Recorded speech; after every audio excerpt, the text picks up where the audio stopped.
En el trabajo práctico de hoy vamos a hablar de generalidades de inflamación. La respuesta inflamatoria es una capacidad que tiene el organismo humano, como todos los vertebrados superiores, de responder hacia una noxa o a una injuria. Consiste en una reacción de los tejidos vivos vascularizados frente a la agresión local, frente a la presencia de una noxa o de la injuria tisular. Y es la capacidad que tienen todos los organismos que tienen tejidos vascularizados. Mientras más vascularizado esté un tejido, más capacidad de desarrollar inflamación tendrá. Cuando ustedes escuchen o lean la palabra con un sufijo terminado en itis, va a estar haciendo referencia a inflamación. El sufijo itis significa inflamación. Así, el término hepatitis denota inflamación de la glándula hepática o inflamación del hígado. Gastritis, inflamación del estómago. Y así con todos los términos que vayan leyendo. La inflamación se define entonces como una compleja reacción hacia agentes de injuria que consiste en un conjunto de respuestas vasculares asociados con la migración y activación de leucocitos, como así también con reacciones sistémicas. Lo que va a ocurrir es que justamente los vasos sanguíneos van a reaccionar y permitir que las células y el plasma sanguíneo extravasen y lleguen al tejido intersticial, produciendo lo que se denomina edema. ¿De qué manera los vasos sanguíneos van a responder o van a reaccionar? Va a ocurrir durante las etapas muy tempranas de la inflamación, ocurre una ligera vasoconstricción y posteriormente una vasodilatación con aumento de la permeabilidad vascular. Esa vasodilatación va a permitir que llegue un mayor flujo de sangre, de caudal sanguíneo a la zona, y el aumento de la permeabilidad vascular va a permitir el eflujo o el trasudado o exudado de líquido hacia el intersticio, el cual se va a acumular y va a producir hinchazón de ese tejido, fenómeno que se va a denominar edema. El edema se define como la acumulación de líquido en el espacio intersticial. De la misma forma o en paralelo, los leucocitos que vienen circulando por el vaso sanguíneo, los cuales habitualmente lo hacen en un flujo laminar, donde la sangre circula en flujo laminar dentro de los vasos sanguíneos, en un vaso que no ha reaccionado, los elementos formes, las células circulan por el centro del vaso sanguíneo, mientras que el plasma lo hace más cerca de las paredes. Cuando un vaso sanguíneo está activado, está reaccionando en respuesta a mediadores inflamatorios, ocurre la vasodilatación y el aumento de la permeabilidad vascular. Este flujo laminar se altera, el líquido empieza a extravasar, produciendo edema del tejido, y las células endoteliales del vaso se activan por los mediadores inflamatorios que están siendo liberados, y esa activación significa que estas células epiteliales van a expresar moléculas de adhesión que le van a permitir a los leucocitos circulantes hacer un arresto débil primero, después un rodamiento en la pared endotelial, finalmente una adhesión estable a la pared endotelial y una diapedesis que le permitirá extravasar, llegar al tejido intersticial y después, siguiendo un gradiente de quimiosinas y otros factores quimiotácticos, llegar hacia el sitio donde está la noxa para desencadenar y aumentar el proceso inflamatorio. La inflamación la podemos dividir en inflamación aguda e inflamación crónica de acuerdo al tiempo de duración de la misma. Cuando se inicia el proceso inflamatorio, las primeras etapas de la inflamación se denomina inflamación aguda, donde los elementos celulares y humorales que van a actuar van a ser diferentes a los de la inflamación crónica. La inflamación aguda se conoce desde la antigüedad, y ya en la época del Imperio Romano, Celso definió la tétrada de Celso, o los 4 signos que definen o caracterizan a la inflamación aguda. Ya Celso, en la época del Imperio Romano, vio que todo tejido que sufría inflamación aguda se caracterizaba por experimentar rubor o enrojecimiento, dolor, calor y tumor. Y el doctor Virchow, ya en la edad contemporánea, le agrega un quinto elemento a esta tétrada que pasa a ser una pentada, que es la impotencia funcional. Como todos hemos experimentado alguna vez, por ejemplo, tomemos el caso de que nos clavamos una espina. Cuando nos clavamos una espina, al tiempo empezamos a sentir que la zona se hincha empieza a tener tumor, y justamente el tumor es ¿por qué? Porque los vasos sanguíneos se han activado, hay una vasodilatación, aumento de la permeabilidad vascular que permite el eflujo de líquido al tejido intersticial y eso causa el edema, la hinchazón. Por eso está endurecido el tejido que sufre inflamación aguda. También tenemos rubor. ¿Por qué? Porque al haber una vasodilatación, hay una estasis sanguínea, una vasocongestión, donde se acumulan eritrocitos, lo que le da un color enrojecido a la zona, acompañado de calor, por la respuesta inflamatoria y también de dolor, porque dentro de los mediadores inflamatorios que se liberan tempranamente en la inflamación aguda, se liberan uno como es la bradiquinina, que lo que va a hacer es sensibilizar las terminales nerviosas circundantes para producir dolor. Y la impotencia funcional que agrega el doctor Virchow ya en la edad contemporánea se debe a que todo tejido que está inflamado no puede cumplir su función fisiológica de manera normal. Imaginemos una articulación. Cuando está inflamada no podemos doblarla o articularla de la manera normal. Es por eso que todo tejido que tiene inflamación aguda se va a caracterizar por la tetra de Celso más la impotencia funcional. Rubor, dolor, calor, tumor e impotencia funcional. Aquí tenemos un esquema de cómo ocurre o para explicar cómo ocurre, cómo se va a iniciar el proceso inflamatorio en un tejido. Y acá el actor principal es justamente la vascularización, los vasos sanguíneos. En el ejemplo tenemos graficado cómo es la anastomosis arteriovenosa, tenemos la arteriola que va a venir y se va a ramificar en capilares, los cuales se anastomosan formando la vénula postcapilar. Y por fuera tenemos la matriz extracelular y algunas células residentes como macrófagos, linfocitos y también, si esto fuera, podríamos decir células dendríticas y o mastocitos residentes. Esto en condiciones normales. Ahora veamos qué ocurre en un tejido que va a estar inflamado. Lo primero que va a pasar es que va a ocurrir, los mediadores tempranos que se liberan en la inflamación van a producir inicialmente ocurre una muy ligera vasoconstricción, pero lo que sucede después es una vasodilatación que es más duradera. Esa vasodilatación lo que va a permitir es aumentar el caudal de flujo sanguíneo que llega a la zona donde está la noxa o donde está la injuria. La sangre, el caudal sanguíneo, trae tanto a las proteínas del plasma, al líquido del plasma, como también a todos los elementos celulares de la sangre. Dentro de ellos, los leucocitos, y dentro de los leucocitos, todos los subtipos de leucocitos que tenemos, que ustedes ya saben, que son los polimorfonucleares neutrófilos, eosinófilos, basófilos, linfocitos y monocitos. Se incrementa entonces el flujo sanguíneo por esta vasodilatación que ocurre, se expanden los lechos capilares y lo que ocurre es que aparte de la vasodilatación, lo que existe es un aumento de la permeabilidad vascular que va a permitir el flujo de plasma, de proteínas del plasma y de líquido al tejido intersticial, ocasionando lo que se denomina edema, la acumulación de líquido en el espacio intersticial que se va a manifestar externamente como un tumor o hinchazón del tejido inflamado de forma aguda. Además, los mediadores inflamatorios también no solamente van a inducir vasodilatación y aumento de la permeabilidad vascular, sino también la activación del endotelio.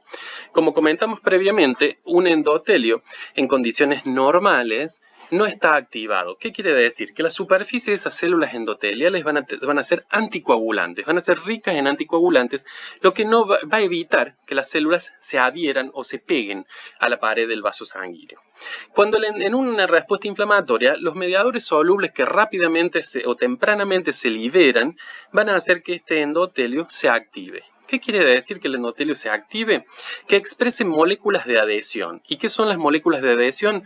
Moléculas que le van a permitir a los leucocitos, mediante sus contrapartes que expresan sobre sus superficies, adherirse a la pared del vaso sanguíneo, adherirse a las células endoteliales. Va a ocurrir una adhesión débil inicialmente, lo que va a hacer que empiecen a rodar sobre las paredes del vaso. Finalmente ocurre una adhesión estable y posteriormente la diapedesis o extravasación de ese leucocito desde el interior del vaso sanguíneo hacia el tejido intersticial. Una vez dentro del tejido intersticial, ese leucocito va a migrar hacia el sitio donde se encuentra la noxa, siguiendo un gradiente de quimiosinas, que son otros factores solubles que se liberan en un proceso inflamatorio. Nuevamente, aquí tenemos un esquema de lo que es un vaso sanguíneo con sus paredes, donde si vemos con mayor detalle, esto es una arteria, ya que tiene músculo liso abundante, una arteriola, un capilar en su pared, con todos los elementos formes o celulares de la sangre, polimorfonucleares neutrófilos, linfocitos, monocitos, plaquetas, eosinófilos, basófilos, factores proteínas solubles, como son los factores del complemento, quininógenos y factores de coagulación y otros. Todos vienen viajando normalmente en un flujo laminar dentro del vaso sanguíneo.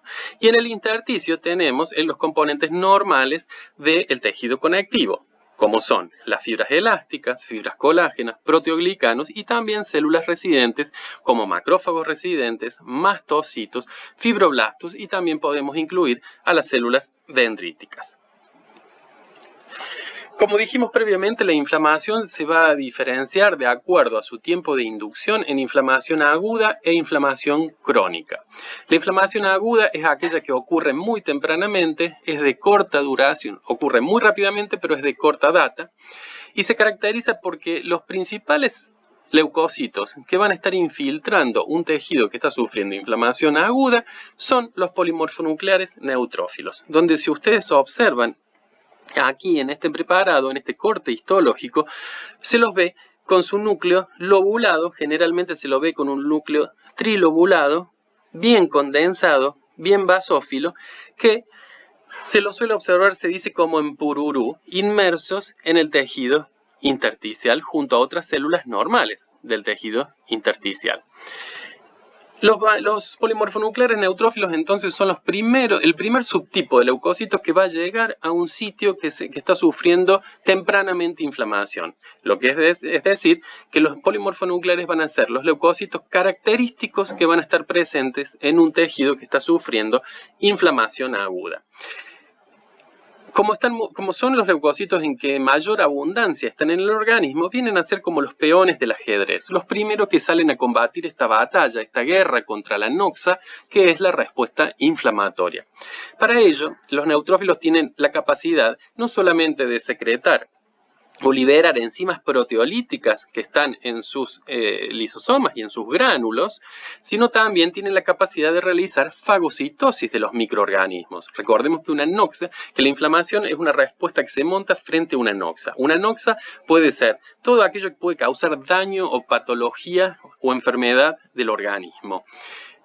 Puede ser radiación ultravioleta, por ejemplo, puede ser un daño físico, un trauma, un ácido, una base fuerte, una quemadura, pero fundamentalmente también puede ser un agente infeccioso. En el caso que un agente infeccioso ingresara al organismo, y el ejemplo que veníamos dando es cuando nos clavamos una espina y esa espina está sucia, tiene bacterias, inmediatamente se va a gatillar la respuesta inflamatoria. Las primeras células que van a llegar, dijimos, la inflamación aguda, son los polimorfonucleares neutrófilos, que van a llegar al sitio, extravasar, migrar hacia donde está esa bacteria y lo que van a hacer es fagocitarla, porque los polimorfonucleares neutrófilos tienen la capacidad de fagocitar las bacterias y destruirlas mediante la fusión del endosoma con el lisosoma, formando el fagolisosoma, donde en esa vacuola le van a fusionar a la bacteria o liberar encima de la bacteria no solamente sus enzimas proteolíticas, sino también van a activar lo que se denomina estallido respiratorio, donde tienen la capacidad de generar peróxidos o especies reactivas del oxígeno y del nitrógeno, y en este caso tenemos el radical hipoclorito, que vendría a ser como la lavandina vulgarmente, que van a ser poderosos oxidantes que van a destruir la bacteria que este neutrófilo ha fagocitado. Pero para que quede claro el concepto, cuando yo observe una microfotografía o un preparado, un corte histológico de un tejido y vea un abundante infiltrado de polimorfonucleares neutrófilos, quiere decir que ese tejido está sufriendo inflamación aguda. Los polimorfonucleares neutrófilos son las principales células efectoras o involucradas en la inflamación aguda. Entonces, ante una lesión, ante la presencia de una noxa, se van a liberar mediadores que van a inducir la respuesta inflamatoria. La respuesta inflamatoria se inicia como inflamación aguda y puede progresar a inflamación crónica. La inflamación aguda puede o resolverse completamente y curarse, puede formar un absceso o puede progresar a inflamación crónica. La inflamación crónica también puede curar o puede ser una inflamación crónica persistente, ya sea que porque la inflamación persiste, porque si se trata de un microorganismo, ese microorganismo evade el sistema inmune y tiene la capacidad de persistir, por lo tanto la respuesta inflamatoria crónica va a persistir en el tiempo, o porque persistan toxinas de ese microorganismo, o porque la noxa sea diferente y estemos hablando de enfermedades autoinmunes. Por ejemplo, donde en las enfermedades autoinmunes el mismo sistema inmune del organismo reconoce antígenos propios como si fueran algo extraño y los ataca. Como son antígenos propios, van a estar siempre presentes, por lo tanto la inflamación se va a estar gatillando todo el tiempo, de manera crónica, y las enfermedades autoinmunes son enfermedades de muy larga duración. Entonces vamos a dejar en claro una vez más cuál es el patrón morfológico o histopatológico general de inflamación aguda que yo voy a ver en un corte de un tejido que tenga una lesión de inflamación aguda. Voy a ver una acumulación de polimorfonucleares neutrófilos con edema y vasocongestión. Ahora vamos a pasar a definir lo que es el exudado. ¿Qué es un exudado?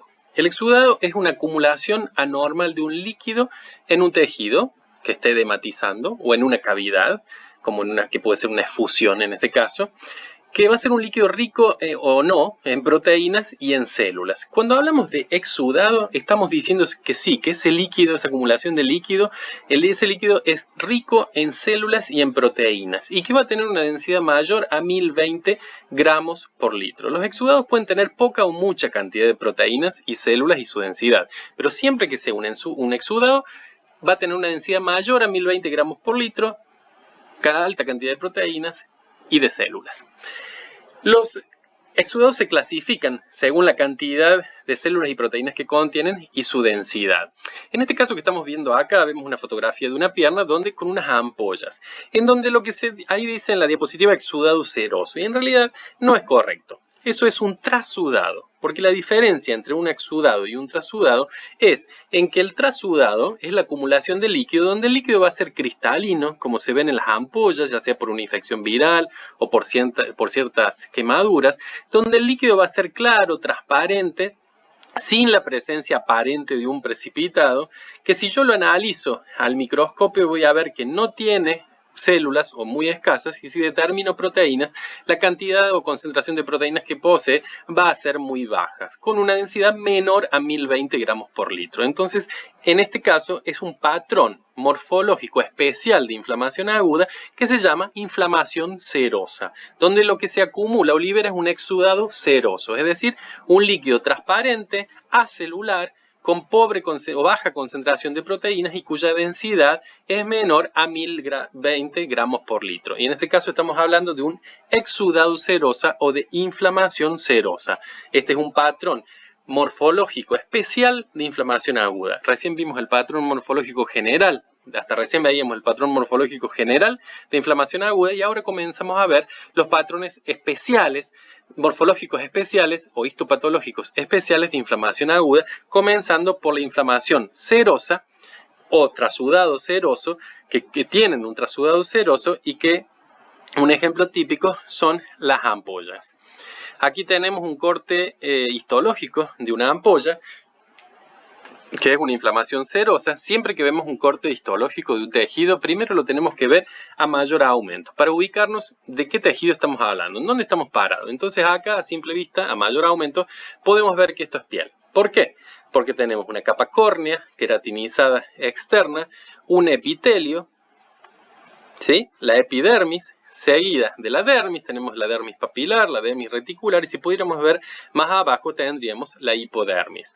Y aquí yo veo algo que salta a la vista, una lesión, que es la separación de la epidermis de la dermis. Hay una discontinuidad acá en la unión epidermis, y es por la acumulación de este trasudado, de ese líquido seroso trasudado, que es la ampolla, que es un tipo de inflamación serosa. En esta otra diapositiva podemos ver lo que ocurre en el edema agudo de la laringe, por ejemplo en una reacción alérgica, en donde las células epiteliales van a estar liberando o este trasudado, que va a ser consecuencia del edema, del líquido que sale desde el espacio intravascular al intersticio y que va a estar goteando a la laringe. Y vamos a tener esta secreción, este trasudado, que es un líquido cristalino, pobre en proteínas, que se llama inflamación serosa.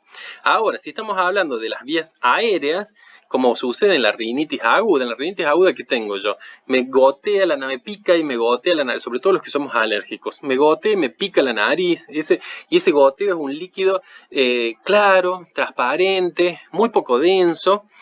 Pero cuando es de rinitis también, en ese caso la inflamación va a ser cero mucosa. Ese trasudado va a ser cero mucosa, pudiendo transformarse en un exudado cero mucoso si la densidad que tiene por la concentración de proteínas supera los 1020 gramos por litro. ¿Por qué cero mucoso? Porque va a ser el trasudado junto al mucus que liberan las células caliciformes del epitelio respiratorio. Si ustedes recuerdan, el epitelio respiratorio de las vías bajas, de la tráquea, por ejemplo, es un epitelio pseudoestratificado, ciliado, con células caliciformes, que son estas que ven acá, que son las encargadas de secretar el moco.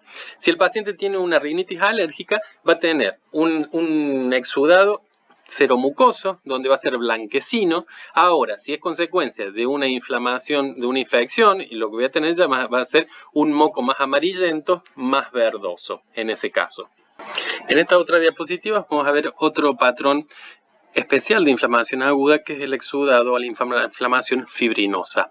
En la diapositiva tenemos el ejemplo de la pericarditis fibrinosa, y como les comenté previamente, el sufijo itis significa inflamación, que está después de pericard, o sea que es inflamación del pericardio. Aquí ustedes pueden ver a mayor escala, macroscópicamente, un corazón, y ven el pericardio, que es la pared externa del corazón, con este aspecto rugoso, blanquecino, que si se ve con mayor detalle, se lo ve como un patrón de enrejado de tejido, blanquecino y rojizo. Y si se lo ve microscópicamente, se ve este exudado inflamatorio muy eosinófilo. ¿Por qué? Porque es un exudado rico en fibrina, que van a precipitar como mallas de fibrina que son bien eosinófilas, que es lo que se observa ahí. Si este exudado fibrinoso, rico en fibrina, no es removido, las mallas de fibrina precipitan, si no es removido a tiempo por los macrófagos del sistema retículo endotelial, puede ser que eso induzca una fibrosis, se organice como una fibrosis y vaya a complicar o a entorpecer el normal funcionamiento del corazón, la normal contracción del corazón. La pericarditis fibrinosa es una complicación típica de una enfermedad que se llama fiebre reumática, que es una afectación muy grave que comienza con una angina. ¿Por qué se da esta enfermedad? Porque comienza como una infección que da una reacción inmune cruzada que termina desencadenando una reacción que afecta al corazón, que va a afectar a todas las capas del corazón. Lo que estamos aquí viendo es la afectación del pericardio, una pericarditis, pero que finalmente va a afectar a las tres capas del corazón, endocardio, miocardio y pericardio, definiéndose como una pancarditis. Lo que estamos viendo aquí es el pericardio. Si observan entonces al microscopio, lo que se ve es un predominio, un exudado inflamatorio con un predominio de un precipitado de fibrina que es típica de esta patología, que es la fiebre reumática, que comienza como una infección y termina siendo un cuadro autoinmune. En esta otra diapositiva vemos lo que es el patrón de inflamación, el patrón especial de inflamación aguda, que se denomina inflamación purulenta o supurativa. Y lo que observamos aquí es un absceso bacteriano subcutáneo y en este caso un absceso hepático crónico. El absceso es la acumulación entonces de un líquido o de un exudado purulento o supurativa en una cavidad neoformada, es decir, una cavidad que no existía normalmente. Por ejemplo, una cavidad neoformada, formada nuevamente en el lóbulo de un hígado. Por ejemplo, este exudado es rico en células del pus que se denominan piocitos. ¿Qué son los piocitos? Son polimorfonucleares neutrófilos desnaturalizados, muertos, junto a necrosis licuefactiva. En esa necrosis licuefactiva las células se van a disolver por la acción enzimática de ciertas bacterias piógenas y de enzimas líticas de los mismos polimorfonucleares. ¿Cuáles son las bacterias piógenas que suelen generar este tipo de necrosis licuefactiva? Por eso se llama piógenas, generadoras de pus. Típicamente el Staphylococcus aureus y el Streptococcus piógenes. Entonces, en el absceso hay una cavidad que se forma nueva en el parénquima de un tejido y esa cavidad no existía previamente. Se forma porque la necrosis licuefactiva va licuando a las células del tejido, ya sea de la piel o a los hepatocitos del hígado, y los polimorfonucleares neutrófilos que se van acumulando se van muriendo y desnaturalizando por acción lítica de las enzimas de ellos mismos, como también por efecto de las bacterias piógenas, formando este exudado supurativo o purulento y generando esta cavidad que no existía previamente. Por eso que el absceso se define como la acumulación de un exudado purulento supurativa en una cavidad neoformada del organismo. A diferencia de lo que es un empiema, que se lo define como la acumulación de un líquido supurativo, un exudado supurativo o purulento en una cavidad naturalmente existente del organismo. Lo que estamos aquí viendo es un empiema pleural. Y justamente la pleura es una cavidad preforma del organismo que existía normalmente en ese lugar. Las pleuras normalmente separan a la pared torácica de los pulmones. Una forra a los pulmones y otra a la pared torácica, dando ese espacio pleural que permite que en la respiración los pulmones se expandan y se contraigan normalmente. Si se acumula un líquido en ese espacio entre la pleura parietal y la visceral, la pleura parietal está pegada a la cavidad torácica, la pleura visceral a los pulmones, si se acumula un líquido purulento en ese lugar, eso se va a llamar empiema. Cuando el exudado supurativo se acumula a una cavidad naturalmente preformada, se llama empiema. Pero cuando lo hace en una cavidad neoformada, se va a llamar absceso.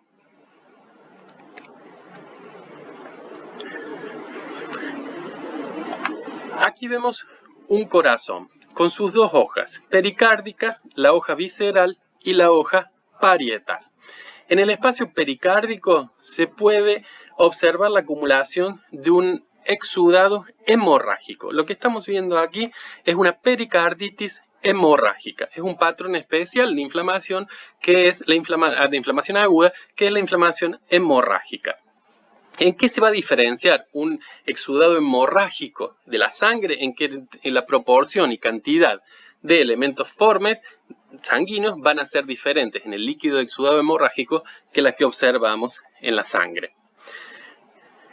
La acumulación de un exudado hemorrágico me está haciendo pensar en la destrucción de tejido con la ruptura de muchos vasos. Ahí es cuando va a ocurrir un exudado hemorrágico, cuando hay ruptura de tejido con ruptura de muchos vasos. Este exudado típicamente se ve en dos patologías: en la tuberculosis y en ciertas neoplasias malignas que son muy frecuentes hoy en día y que producen estos exudados hemorrágicos. Aquí se observa el pericardio separado, se observa el exudado hemorrágico que puede ser producido por algún tipo de tumor o por la tuberculosis, pero que suele ser más raro en ese caso. Si lo veo en el microscopio, entonces, ¿qué voy a observar? Muchos hematíes, muchos componentes de la sangre. ¿Por qué ocurren estos exudados hemorrágicos? Porque ha habido destrucción de tejido con mucha destrucción de vasculatura. En este otro sector, lo que estamos observando veo una sección de intestino delgado, el mesenterio, y veo pegado en su serosa este exudado de características purulentas, de aspecto amarillento. Si lo veo en el microscopio, voy a observar pus, o sea, la presencia de piocitos, necrosis colicoactiva y fibrina. Esto es muy frecuentemente visto en las apendicitis aguda.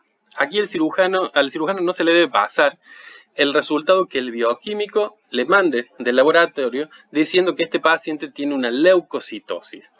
Y será leucocitosis con predominio de polimorfonucleares neutrófilos. Eso le indica al médico que se está en presencia de un proceso agudo sumado a la clínica, donde el paciente va a tener un dolor muy agudo en la fosa ilíaca derecha, que es típico de la apendicitis, y eso le va a indicar al paciente, el laboratorio junto con la clínica, que ese paciente debe ir a cirugía urgente, para que no se complique con una peritonitis. La peritonitis suele ser la complicación de una apendicitis que no ha sido operada o no ha sido removida el tejido a tiempo, ya que el absceso se rompe y libera el contenido purulento a el peritoneo, generando una inflamación de todo el peritoneo llamada peritonitis. Si nosotros tuviésemos la acumulación de un absceso en el tejido celular subcutáneo, por ejemplo, en una inyección mal puesta, esto va a ser producido por las bacterias piógenas que ya hablamos, como el Streptococcus pyogenes. El exudado va a necesitar ser removido por el cirujano.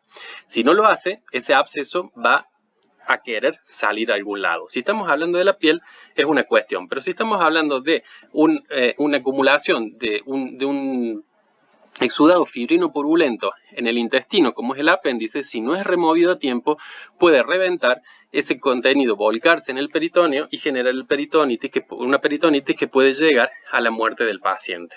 Ahora, si ese absceso se ha formado en la piel o en las mamas, ese absceso va a buscar liberarse al exterior. Va a ir generando conductos que lo van a comunicar con el exterior, que es por lo que se denomina fístula.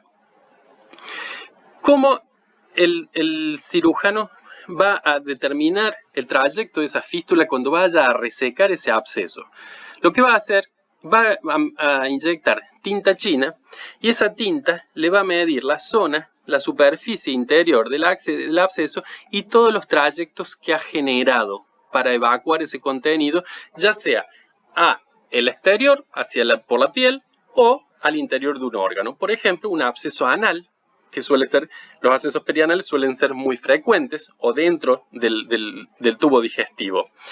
El cirujano va a inyectar entonces una tinta que le va a marcar el trayecto y mediante una biopsia excisional va a remover toda la lesión junto con bordes sanos. Por eso recuerden que es una biopsia excisional.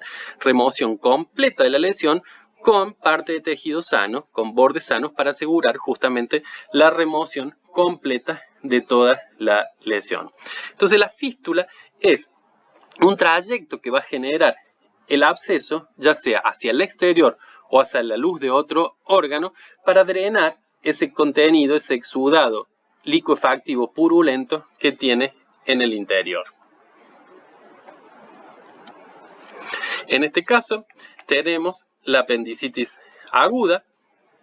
Podemos observar la apendicitis aguda, el apéndice cecal, que mide aproximadamente unos 6 centímetros. Aquí se lo observa muy engrosado, está tumefacto, con cianosis de la pared y tumefacción e hiperemia del tejido adiposo. Quiere decir que hay estasis, acumulación de glóbulos rojos, eso es lo que se denomina hiperemia del tejido adiposo del meso apendicular. La serosa del apéndice y del meso está cubierto en parte por un exudado fibrino purulento de un color amarillo verduzco.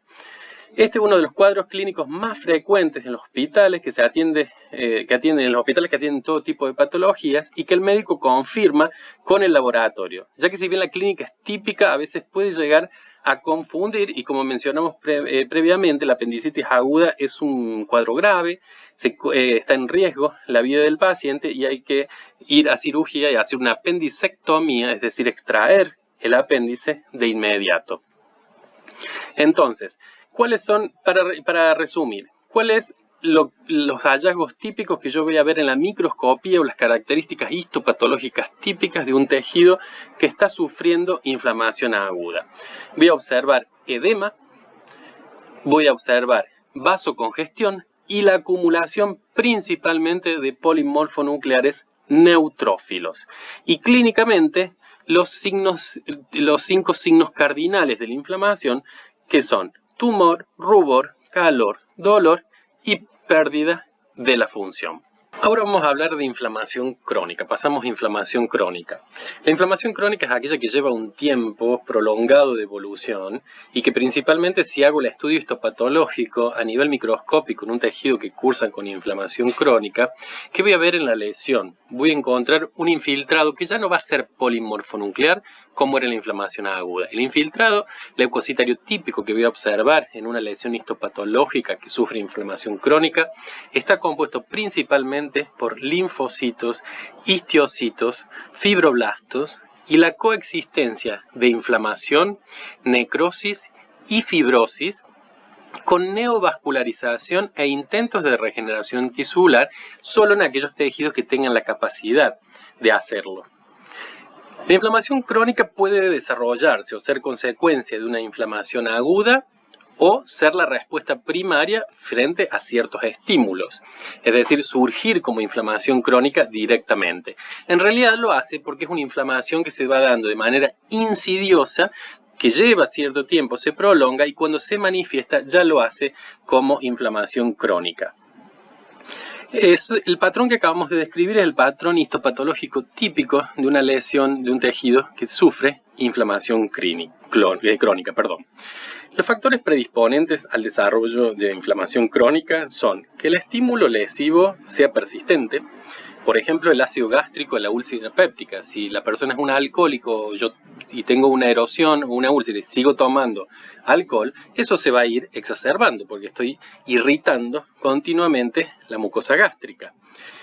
Porque existe una respuesta inadecuada del huésped frente a la infección, ya sea que no lo puede eliminar al agente infeccioso, por lo tanto ese agente infeccioso persiste gatillando continuamente inflamación, que en un inicio va a ser aguda, pero con el tiempo se transforma en crónica. O hay ciertos agentes infecciosos que directamente dan inflamación crónica. Cuando la inflamación se manifiesta, ya es de manera crónica. Ocurrió de manera insidiosa, subclínica, y cuando se manifiesta, lo hace ya cuando es inflamación crónica. O la inflamación crónica también puede ser consecuencia de enfermedades autoinmunes o autoinflamatorias también.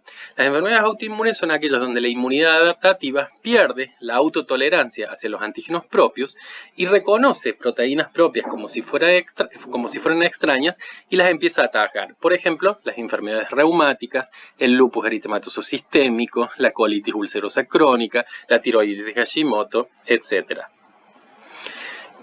Este es el patrón típico general de inflamación crónica histopatológico. Si no hacemos un corte histológico en una lesión de un tejido que sufre inflamación crónica, vamos a observar microscópicamente este infiltrado celular, que está compuesto principalmente por ¿quién? Por linfocitos, por histiocitos o macrófagos y por plasmocitos. Estas células que se ven con un núcleo bien condensado y un citoplasma excéntrico eosinófilo. Son todos elementos mononucleares. Aquí ya no están arrosariados los núcleos, sino que son predominantemente esféricos. Células mononucleares, por eso se denomina infiltrado mononuclear, compuesto principalmente por linfocitos, macrófagos o histiocitos y células plasmáticas o plasmocitos. Si tuviésemos un mayor aumento, aquí también podríamos observar zonas con fibrosis, presencia de fibroblastos, zona de inflamación activa con necrosis y si fuera el hígado, por ejemplo, nodulillos de regeneración tisular y de neovascularización. Entonces, la inflamación crónica se da porque la noxa o la injuria persiste. Si yo sigo irritando el tejido, la lesión va a seguir avanzando. Aquí vamos a ver un corte histológico de la mucosa gástrica en un paciente que sufre gastritis crónica. Es un corte histológico a bajo aumento de la mucosa gástrica. Podemos observar cómo, aquí desde afuera hacia adentro, el epitelio, las glándulas del estómago, y vemos cómo la lámina propia está ensanchada por un denso infiltrado inflamatorio, que aquí a mayor aumento no podemos ver claramente, o se observa, sí se puede apreciar, pero si lo viéramos a mayor aumento, veríamos que ese infiltrado es mononuclear, lo que nos está dando un indicio de que la inflamación es crónica. Se observan zonas de vasocongestión, pequeñas zonas de fibrosis y ciertas zonas de necrosis. En este corte se puede ver todo el espesor de la mucosa del estómago. Aquí en el intersticio tenemos a las glándulas y este denso infiltrado mononuclear, un inflamatorio que compromete todo el espesor de la mucosa y también de la submucosa. Seguramente aquí van a aparecer los tractos fibrosos que luego van a retraer la mucosa, haciendo que esta mucosa se aplane con pérdida de las características de las glándulas, que se van a transformar a tener células típicas del colon. Esto es lo que se llama una gastritis crónica atrófica. A esta gastritis crónica atrófica es muy peligrosa si se la deja librada a su evolución, a que siga persistiendo, evolucionando, porque es un factor de riesgo para el desarrollo de cáncer de estómago o carcinoma gástrico.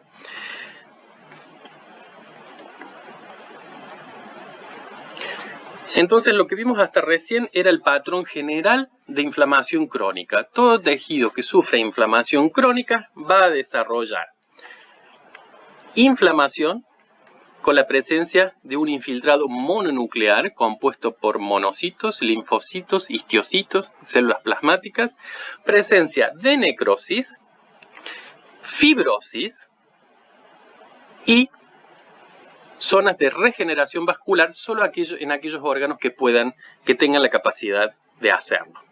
Ahora, también hay patrones especiales de inflamación, así como la inflamación aguda teníamos un patrón general y varios patrones especiales que vimos, como la inflamación serosa, fibrinosa, purulenta, hemorrágica y la úlcera. En este caso, en el caso de la inflamación crónica, tenemos el patrón general que recién vimos y también tenemos un patrón especial de inflamación crónica, que es la inflamación granulomatosa. Es un tipo particular de inflamación crónica que se caracteriza por la acumulación focal de macrófagos, que toman a menudo un aspecto epitelioide. ¿Qué voy a ver yo en un tejido? En el tejido voy a ver la aparición de nodulillos inmunes compuestos por células mononucleares, donde la célula principal va a ser la célula epitelioide, que son macrófagos agrandados de tamaño que se acumulan y se les llama célula epitelioide, que aquí en este esquema lo podemos observar. ¿En qué enfermedades ocurren los granulomas?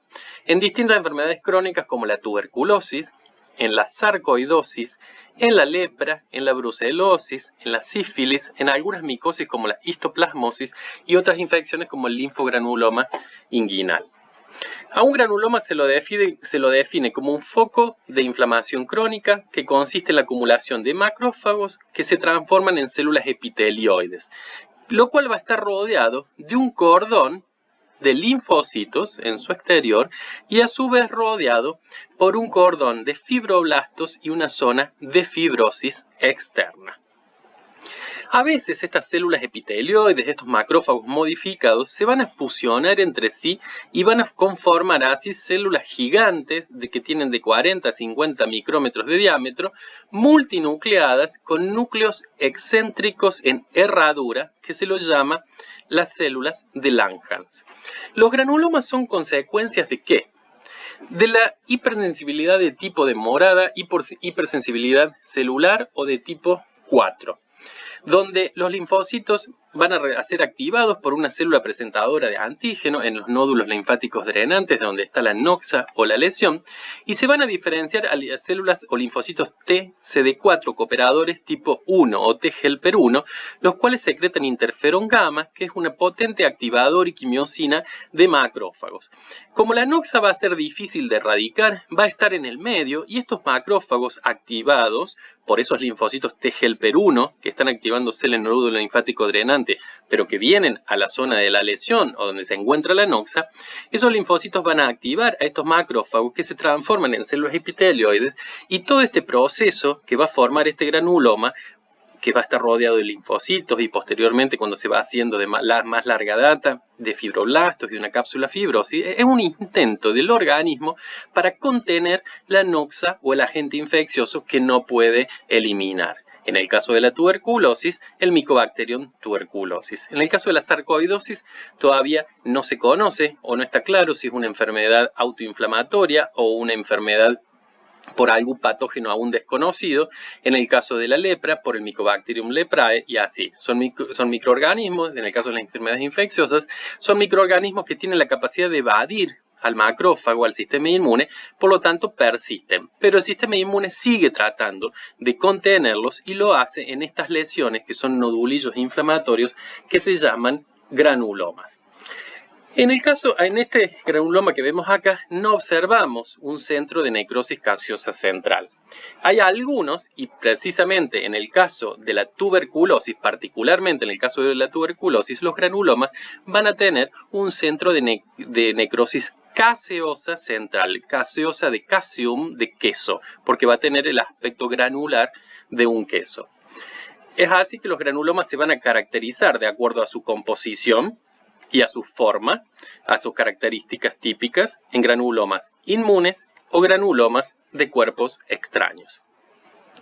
Aquí tenemos el caso de un granuloma tuberculoso, donde en la microscopía podemos observar el centro de necrosis gaseosa central, más por fuera las células grandes epitelioides, algunas células gigantes de Langhans que son producto de la fusión de estas células epitelioides, donde vemos que son células gigantes multinucleadas con sus núcleos en herradura, y en la zona más externa circundando una infiltración o una corona de linfocitos.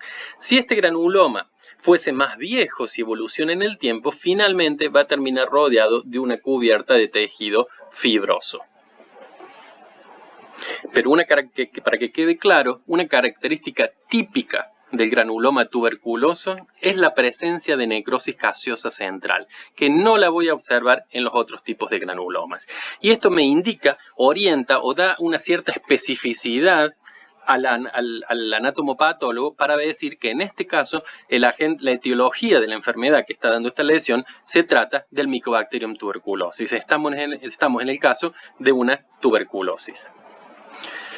Otro tipo de granulomas que existen son los de cuerpo extraño, y esos ocurren, por ejemplo, cuando nos clavamos una espina muy profunda en el dedo y no la pudimos sacar y queda, o una astilla de metal, o madera o vidrio también podría ser. Entonces, ¿qué va a hacer? El organismo, como no lo puede eliminar, como no lo extirpamos, va a hacer un granuloma. La hipersensibilidad tipo 4, las células, los linfocitos se van a activar, van a reclutar macrófagos, rodear a la partícula, algunos de los macrófagos se pueden fusionar y en el caso de formar células gigantes, y en el caso de las células gigantes del granuloma de cuerpo extraño, a diferencia de las células gigantes que se observan en el granuloma tuberculoso, los núcleos de estas células multinucleadas son centrales, no son en herradura.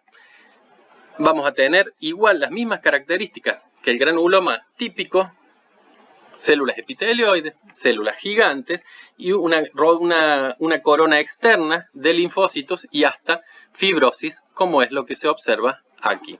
En el caso de que yo hiciera un corte histológico y lo observara al microscopio de luz invertida o modificando el condensador, yo puedo ver cómo va a restringir la partícula o el cuerpo extraño el intergranuloma está recubriendo o conteniendo.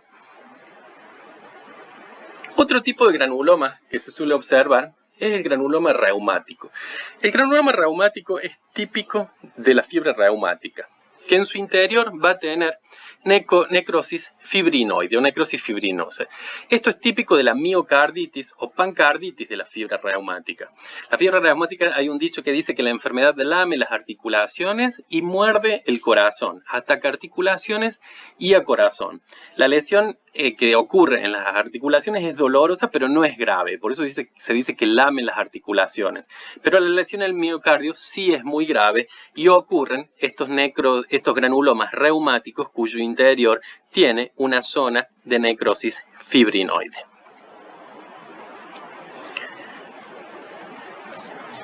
¿Cómo van a responder los tejidos ante una injuria tisular? Ante una injuria tisular se genera necrosis, ya sea por una infección o por trauma, se gatilla la respuesta inflamatoria y desde un principio hablamos que para que ocurra cicatrización, curación, tiene que haber inflamación. Si un tejido no sufre inflamación, no puede curarse. ni regenerarse, no puede cicatrizar.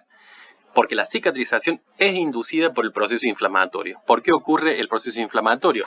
Para eliminar la noxa, pero también para remover todos los detritos celulares producto de la injuria tisular y aparte para gatillar el proceso de curación o cicatrización. Aquí tenemos, pero ¿cómo va? Si un tejido va a regenerar o si va a curar por regeneración o por cicatrización o por ambos, lo va a hacer dependiendo de sus características, de si puede hacerlo o no. En este caso tenemos un tejido de células lábiles o estables, son células que no están en replicación permanente, pero en el caso de que reciba una noxa, va a haber destrucción, una injuria. Por ejemplo, acá vemos un infiltrado de polimorfonucleares dentro del alveolo que van a destruir los neumocitos o las células epiteliales alveolares, pero sin destrucción de la matriz extracelular, sin destrucción del reticulado, de la red o el ensamblaje de fibras reticulares del espacio intersticial, del tejido conectivo.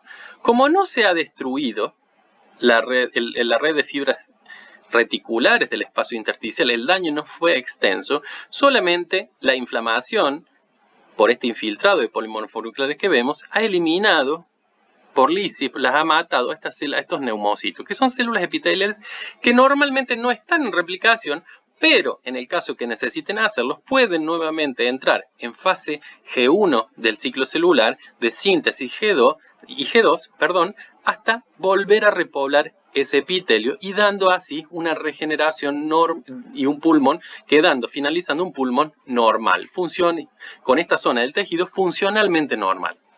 Ahora bien, si en este tejido de células lábiles o estables, que normalmente están quiescentes, arrestadas, pero tienen la capacidad de proliferar ante un estímulo, la inflamación es muy grande, donde el infiltrado va a causar una injuria o daño tisular muy grande con destrucción de la matriz intersticial, con destrucción de la matriz de fibras reticulares del espacio intersticial.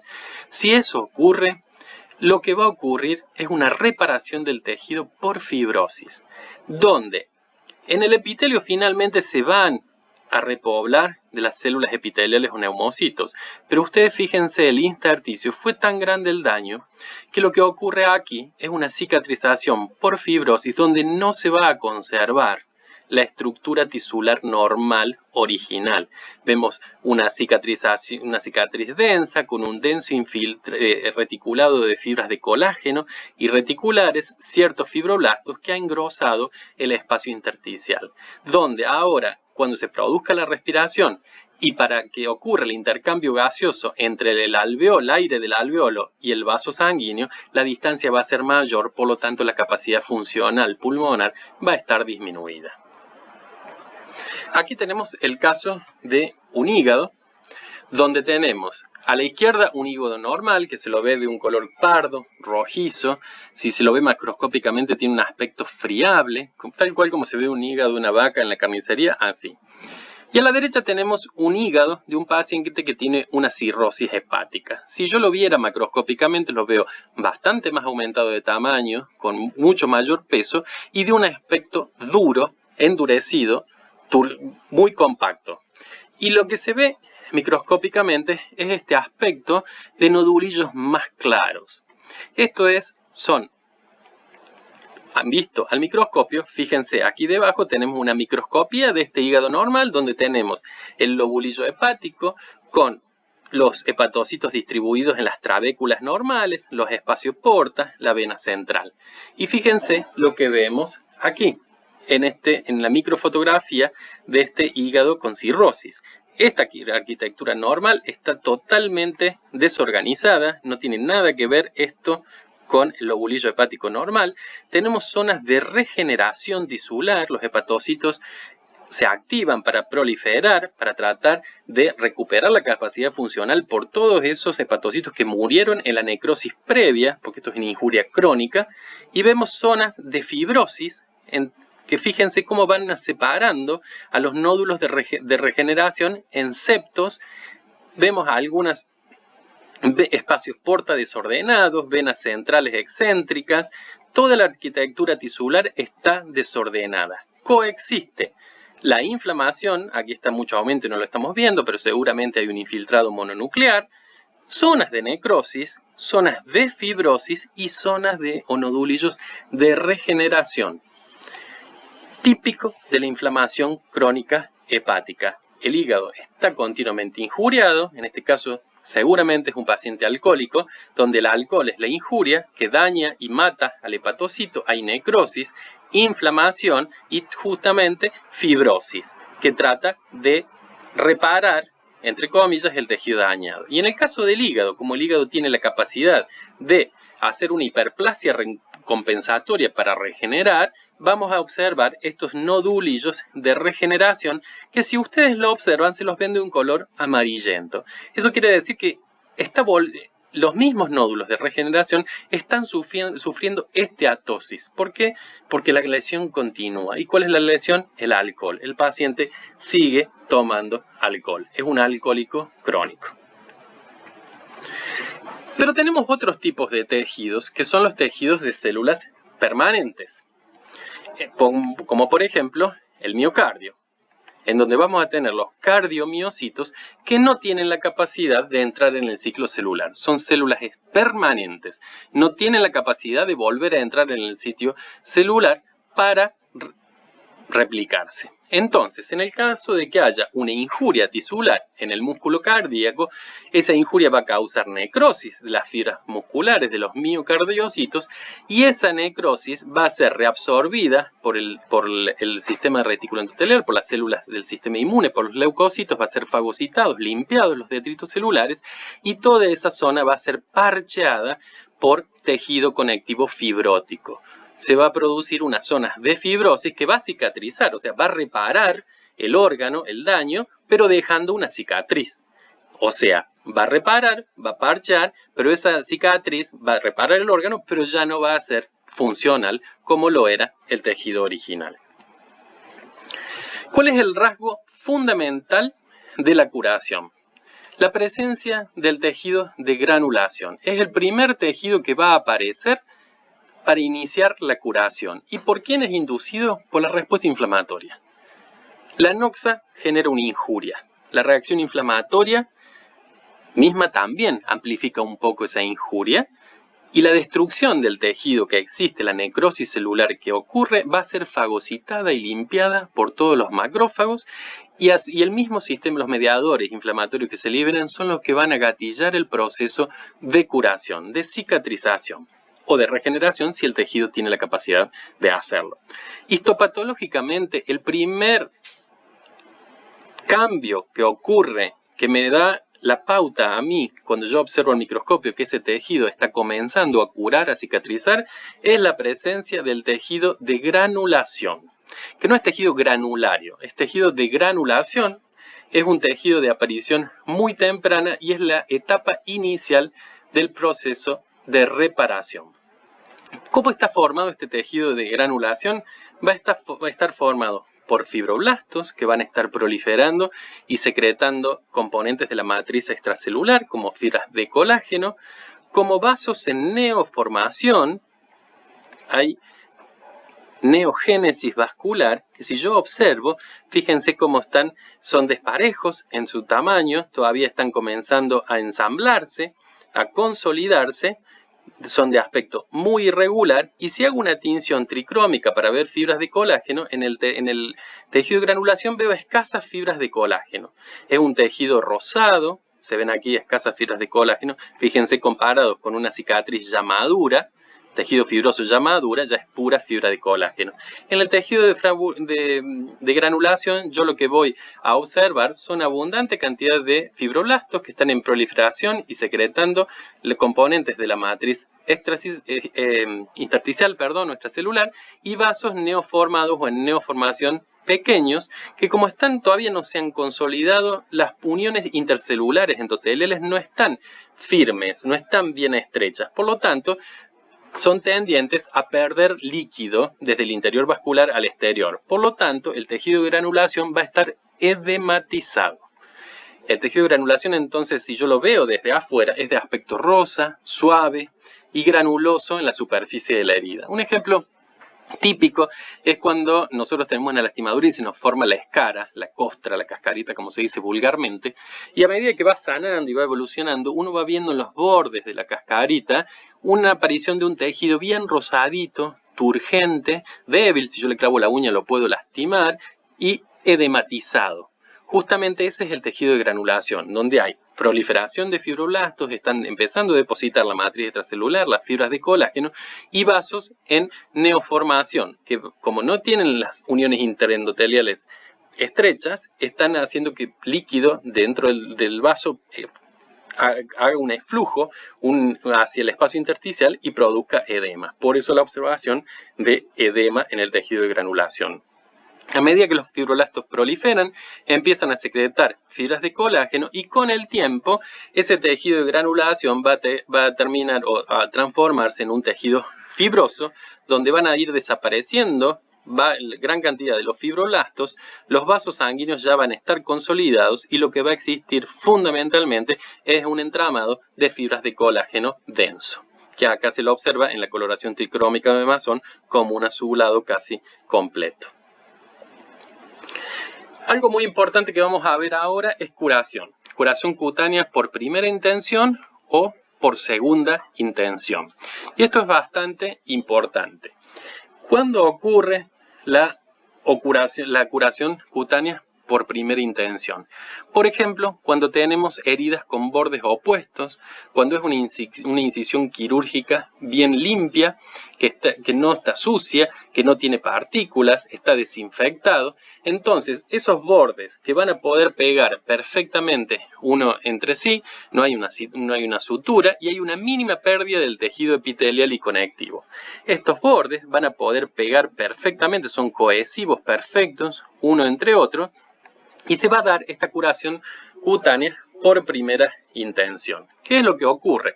Se forma el coágulo inicialmente y a las 24 horas ya voy a tener formada la escara o cascarita y la inflamación aguda que ocurre va a traer a qué células dijimos que eran las típicas de la inflamación aguda. Los neutrófilos. Los neutrófilos van a llegar, van a empezar a degradar el coágulo. La inflamación, los factores quimiotácticos de la inflamación van a atraer otras células, dentro de ellos también a los fibroblastos. Pero aquí está ocurriendo una inflamación aguda. Se forma el coágulo, la escara, y hay un infiltrado de neutrófilos que a medida que van transcurriendo los días, ese coágulo va a ser reabsorbido y las células basales del epitelio van a empezar a proliferar para acercarse unas a otras y restaurar el epitelio. Fíjense cómo aquí, de los 3 a 7 días, ya se ha unido la capa basal epitelial del epitelio y va a empezar a proliferar para terminar de reemplazar toda la escara y de reemplazar así el epitelio.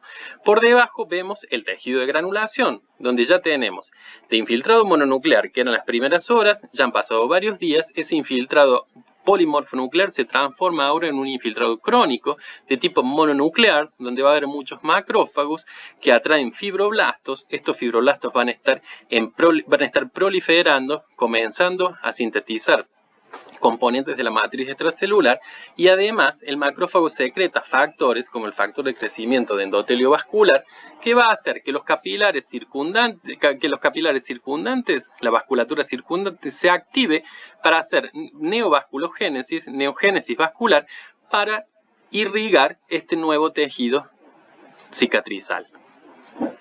Como el tejido inicial cicatrizal es el tejido de granulación, que aún no está maduro, va a estar edematizado. Ahora, si sigue transcurriendo el tiempo, fíjense aquí como el epitelio ya está completamente recuperado, donde voy a tener una mínima o ausente cicatriz, un mínimo aplaneamiento, que no va a ser tan notable. El tejido de granulación ya ha desaparecido, los fibroblastos que había ocasionalmente empiezan a desaparecer, desaparece el infiltrado y todo esto ha sido, esta zona de cicatriz está constituida principalmente por fibras de colágeno denso. Y quedan algunos fibroblastos típicos del tejido conectivo residentes. Entonces, al cabo de unas semanas, en una curación por primera intención, tenemos una cicatrización con resolución completa.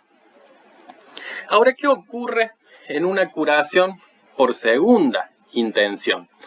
Es muy diferente a si yo tenía una incisión quirúrgica con bordes opuestos, perfectos, limpios, sin sutura, desinfectado.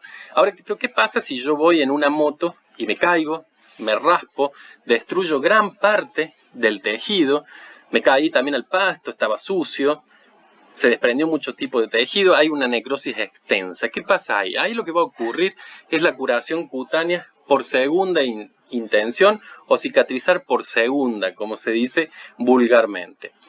Hay una herida de tamaño más grande, con más pérdida de células y tejidos. La regeneración del parénquima no puede reemplazar la arquitectura perdida. Hay un mayor defecto, va a haber más cantidad de células necróticas y va a haber una mayor cantidad de depósito de fibrina inicialmente del coágulo, y ese exudado fibrinoso va a tener que ser eliminado por mayor inflamación, por un mayor infiltrado que inicialmente a las 24 horas era por neutrófilos. A medida que transcurren los días se empieza a formar el tejido de granulación, donde este tejido de granulación va a ser más extenso, le lleva más tiempo a la capa epitelial basal del epitelio unirse y empezar a proliferar. La extensión de la zona es más grande, lleva más días y finalmente este tejido va a madurar a una cicatriz, pero va a tener algunas diferencias con la curación de primera intención. Al haber mayor tejido de granulación, porque la zona que hay que reparar o curar es más extensa, al curar el epitelio se lo va a observar desde el exterior con una zona aplanada. Voy a ver una zona, me va a quedar como una cicatriz más grande, aplanada. Y como la pérdida de tejido fue muy grande y el tejido, por ende, el tejido de granulación muy abundante, cuando esta cicatriz va madurando, cuando ese tejido de granulación evoluciona a un tejido fibroso cicatrizal, a diferencia de la curación por primera intención, en la de segunda intención, aparte de que el tejido de granulación va madurando aún desde estar lleno de fibroblastos en proliferación y secreción de fibras de colágeno y otras proteínas de la matriz extracelular, van desapareciendo fibroblastos y queda una red de fibras de colágeno denso. Aparte de eso, van a migrar unas células que son miofibroblastos, que son estas células que vemos acá. ¿Qué van a hacer? El miofibroblasto es un híbrido entre una célula muscular y un fibroblasto, que tiene la capacidad de secretar fibras elásticas, que lo que van a hacer es que, como la herida fue muy extensa, el tejido de granulación es extenso, por lo tanto la cicatriz es extensa, van a secretar unas fibras elásticas que con el tiempo van a hacer que la herida contraiga, tratando de acercar ambos bordes originales del tejido normal. Se va a contraer, quedando esta depresión que se va a observar desde el exterior. Entonces se va a formar una cicatriz sustancial con un afinamiento y depresión de la epidermis. Hasta ahí vimos entonces las curaciones como pueden ser cuando la pérdida de tejido es mínima, cuando los bordes son limpios, cohesivos. Lo que ocurre es una cicatrización por primera intención. Cuando en el caso de que haya una mayor pérdida de tejido, la necrosis es extensa, la fibrina que se deposita es mucho más extensa, tarda en removerse y se tiene que formar un tejido de granulación muy grande y hay mucho tejido que reparar, la cicatrización va a ser por segunda intención. Ahora, la cicatrización es algo que va a depender también de las características intrínsecas o la genética del paciente y de sus comorbilidades o si sigue de su dieta o si sigue algún tratamiento farmacológico en particular. Todos esos son factores que los hemos visto en el teórico que van a afectar la rapidez y la calidad de la cicatrización de un paciente. Pero más allá de eso, existen defectos en la cicatrización. Y los defectos que vamos a ver, por ejemplo, es que existen ciertos pacientes, por su genética, tienen tendencia a desarrollar un exceso de tejido de granulación. Es lo que se llama tejido de granulación exuberante o carne orgullosa, que protruye sobre los límites de la herida y va a dificultar la reepitalización. Cuando el tejido de granulación protruye, va a obstruir la unión de las células epiteliales basales entre sí para que proliferen y restauren el epitelio normalmente. ¿Cómo se soluciona eso? Por excisión quirúrgica. Pero el más importante de los defectos de la cicatrización es el exceso de tejido conectivo que va a protruir como una cicatriz muy prominente, fibrosa y bien brillante, como se ve aquí, que se denomina queloide. Son cicatriz por demás. Una cicatriz grande, prominente, de resolución muy difícil y que depende exclusivamente de la genética del paciente. Se asocia mucho a las personas de raza negra, pero también se ve mucho a las personas de raza blanca. En nuestra población hay muchos pacientes que tienen tendencia al desarrollo de queloide. Fíjense aquí, vemos un corte histológico de la piel va a curar, va a cicatrizar, pero hay un depósito de tejido fibroso en exceso, que es todo lo que se ve aquí en el centro, que va a hacer que la cicatriz protruya, y eso es lo que se denomina queloide. Se suele resolver también por decisión quirúrgica, pero es muy frecuente que recidive, es decir, que vuelva a aparecer. Ahora entonces vamos a ver unos casos clínicos para ayudar a bajar el conocimiento a la realidad, para que ustedes puedan integrar conceptos y ver cómo se ve la inflamación, todos estos conceptos que hemos estado viendo, inflamación crónica, en una situación real, en una patología. En el caso clínico número 1, tenemos que un paciente de sexo masculino de 42 años acude a la consulta por dolor epigástrico que calma con la ingesta de alimentos. Tiene dolor en el epigastrio, es la zona que está por encima de la zona umbilical, lo que vulgarmente se conoce como dolor en la boca del estómago. Ese dolor calma con la ingesta de alimentos. Al examen físico presenta una tensión o presión arterial de 120 de máxima y 75 de mínima de milímetros de mercurio, y refiere tener estrés crónico, algo muy típico en estas épocas. Entonces, con estos hallazgos de la anamnesis del paciente, ¿qué tipo de lesión podemos suponer que tiene a nivel gástrico y qué características morfológicas más llamativas tendrán esas lesiones y por qué será eso? Inmediatamente el médico va a pedir un laboratorio para apoyarse en el laboratorio para ver el estado general del paciente, y básicamente el laboratorio lo que pide es el recuento de glóbulos rojos hematíes, dosaje de hemoglobina, concentración de hemoglobina y de leucocitos en sangre. ¿Qué observamos? Que el paciente tiene 3,5 por 10 a la 6 hematíes por milímetro cúbico, es decir, 3,5 millones por milímetro cúbico de hematíes, que están bastante por debajo del rango de valores normales o valores de referencia.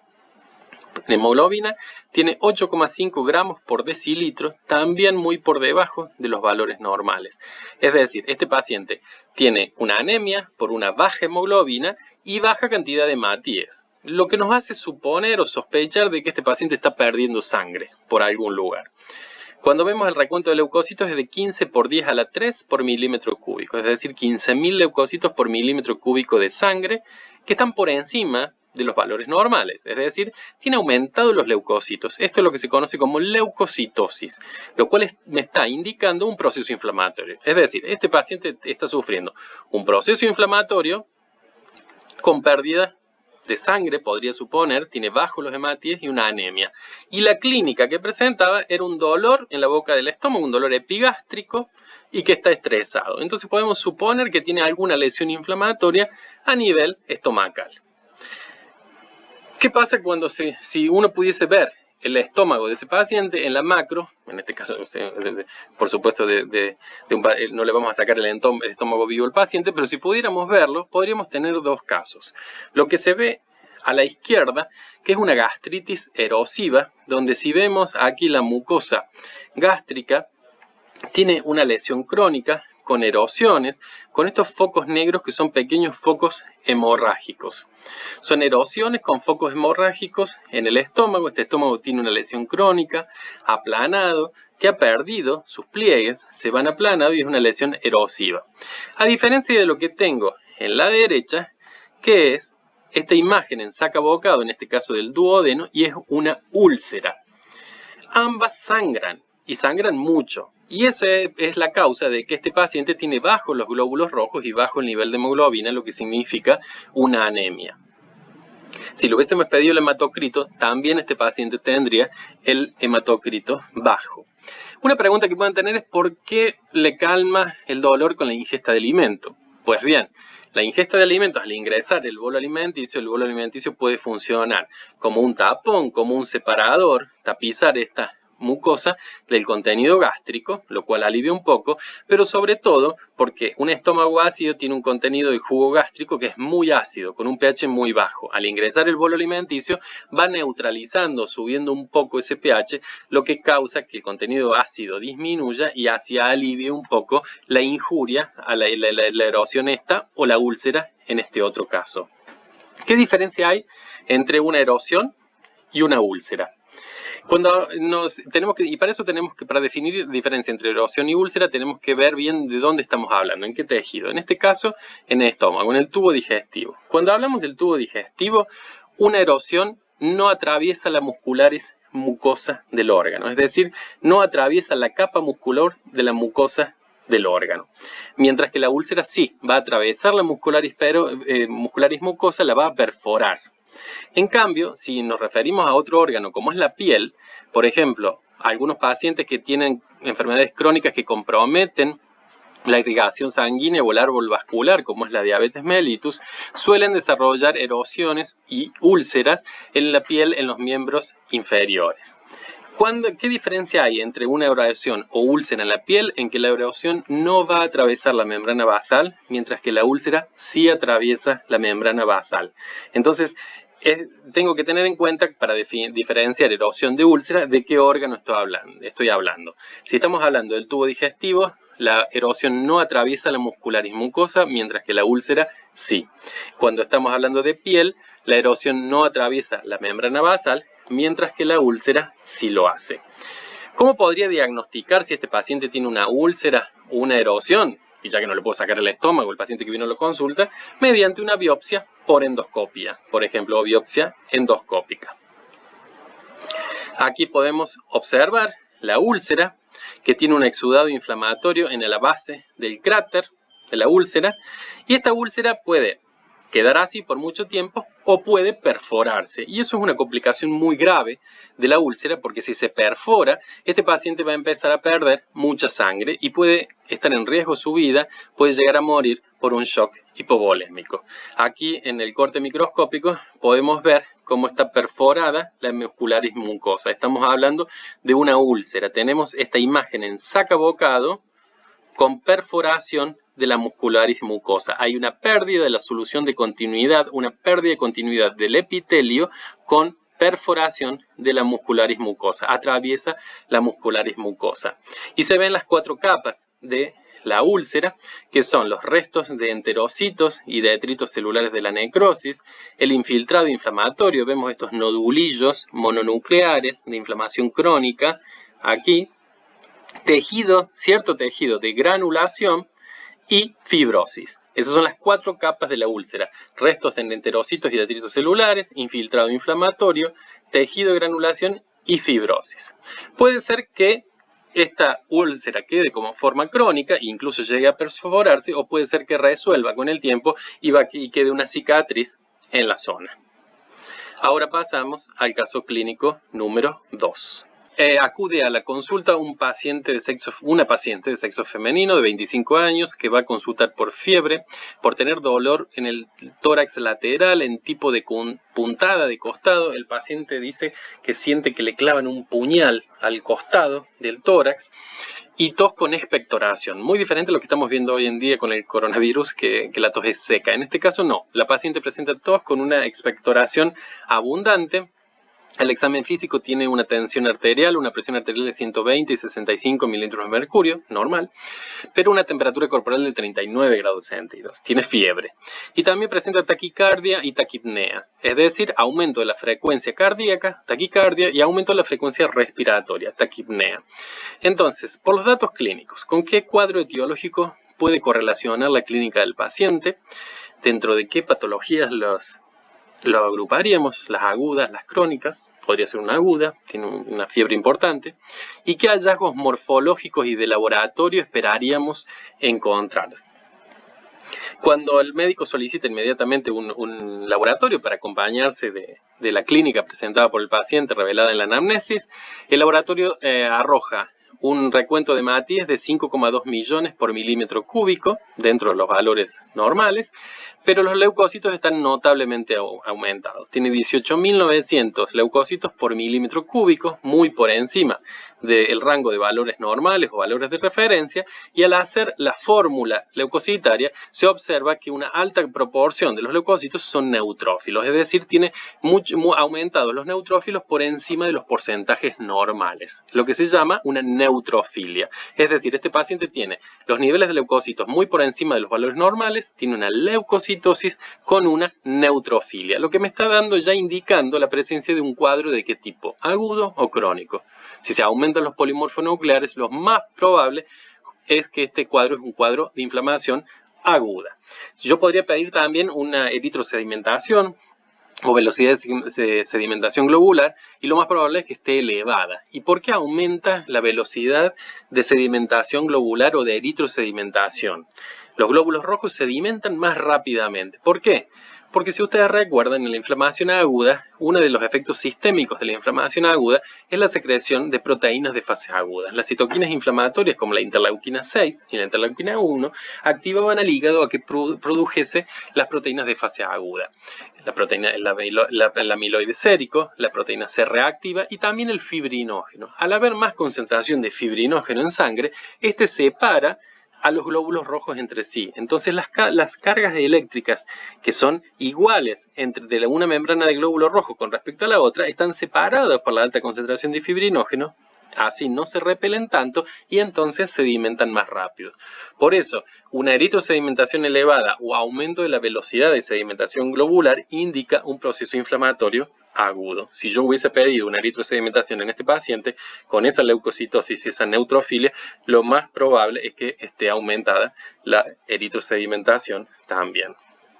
Ahora, cuando se analizan los pulmones de este paciente, supónganse que los podemos ver, como en este caso podemos tener dos patologías. Si analizamos primero, si observáramos el pulmón como se ve en la fotografía de la izquierda, en la macro de la izquierda, ese es el caso de una neumonía lobar. En la macroscópica del pulmón ya se ve la neumonía lobar. Se afecta a un solo lóbulo del pulmón. Estamos ante la presencia de un bloque neumónico de consolidación del tejido. Es un triángulo de base invertida o un fragmento de pulmón que se va a poner firme, se va a consolidar. ¿Y por qué se produce esto? Porque está inflamado. ¿Quién lo produce? Fundamentalmente el Streptococcus pneumoniae. El exudado que se presenta es un exudado leucocitario o fibrino leucocitario, pero no purulento. Exudado leucocitario o fibrino leucocitario. Se da en personas de edad media y a los 15 días con tratamiento generalmente andan muy bien. En cambio, si tuviésemos la patología que se observa a la derecha, que es la bronconeumonía, lo que se van a observar son múltiples focos nodulares, zonas de condensación del tejido en ambos campos pulmonares. Va a estar afectado ambos pulmones y además va a estar afectado tanto los alveolos como el árbol bronquial. Por lo menos los bronquiolos van a estar también afectados. Por eso se llama bronconeumonía.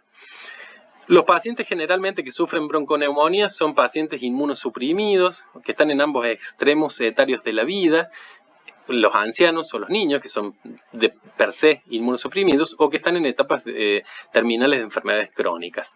El agente etiológico que la produce, la bronconeumonía, generalmente es el Staphylococcus aureus o el Streptococcus pyogenes, y el exudado que se ve es fibrino purulento, como se ve aquí. Y aquí en esta última diapositiva vemos que lo que veríamos, la diferencia macroscópica entre un pulmón que va a tener una inflamación aguda, como es el caso de la bronconeumonía aguda que recién veíamos, y un pulmón que tiene inflamación crónica. ¿Qué vemos en el caso de que microscópicamente, cuando tenemos inflamación aguda, en el caso de la bronconeumonía aguda, ¿qué se vería? Primero, bueno, habíamos dicho que afectaba a ambos pulmones, afecta tanto a alveolos como al árbol bronquial, mínimamente los bronquiolos van a estar afectados, y lo que vamos a ver a nivel microscópico es, aquí se ven los alveolos llenos de un exudado leucocitario que está compuesto, el infiltrado celular está compuesto principalmente por neutrófilos, que dijimos que eran las células típicas de la inflamación aguda. Se ve una importante vasocongestión el tejido está edematizado, hay vasocongestión y un importante infiltrado polimorfonuclear.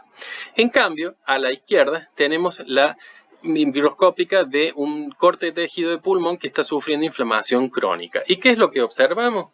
Los hallazgos típicos generales de la inflamación crónica. Infiltrado mononuclear, aquí ya no son polimorfonucleares, como en el caso de la bronconeumonía aguda, sino que vemos que el infiltrado es mononuclear, constituido principalmente por linfocitos, histiocitos y plasmocitos. La presencia de fibrosis o de reemplazo de zonas que habían sido necrosadas previamente por tejido conectivo y zonas de necrosis. Se ve la inflamación con zonas de necrosis, la inflamación va destruyendo zonas del tejido sano, produciendo necrosis, que posteriormente va a ser reemplazado por tejido fibroso. Entonces, en la inflamación crónica vemos la coexistencia de un infiltrado leucocitario mononuclear con zonas de necrosis y con zonas de fibrosis. Esas son las diferencias entre un tejido, lo que voy a observar al microscopio en un corte histológico de un órgano o tejido que tiene inflamación crónica versus uno que está sufriendo inflamación aguda.